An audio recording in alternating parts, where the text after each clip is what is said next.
Hello दोस्तों, नमस्कार। ममता मिश्रा के यूट्यूब चैनल पे सबका स्वागत है। हम तीनों बहन आज मिलके और शाम मैया का बहुत सुंदर, बहुत प्यारा से सोहर गा रहे हैं। सोहर हम लोग सोहर नहीं हैं, बहुत मीठी लागत है, अच्छी शब्द है। गली गली घूमैया वसानी मैया हाथावा पियरियली है हाथावा कुबरियली है हो मोरी बहिनी सके हो तैयरी नागरिया हो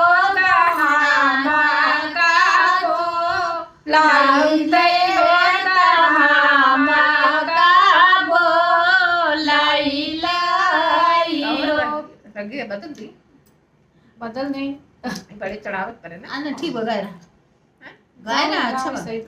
गली गली घूमैया वसानी मैया हाथवा पियरियली है हाथवा पियरियली है हो बहिनी सके हो तैयरी नागरिया तो हम का बोलाओ भाई तो हम का बोलाओ भाई हो भीतरा सके हो तैयरी नागरिया तो हम का बोलावत तो हम का बोलावत हो भीतरा से निकरिया देई मैया से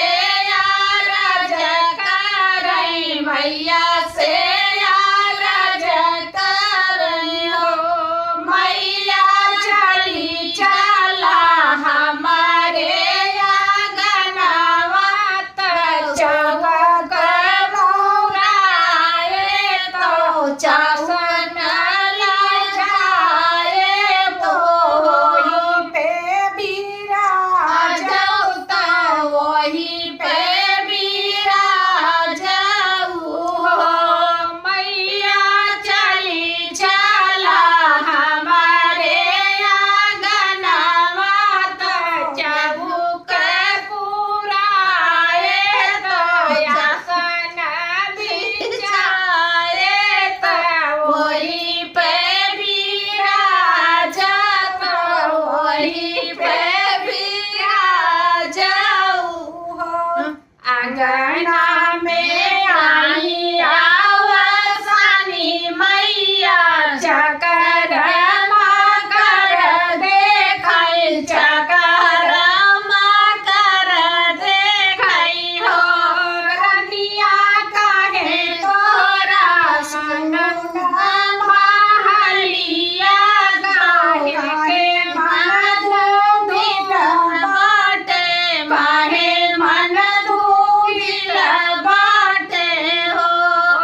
कही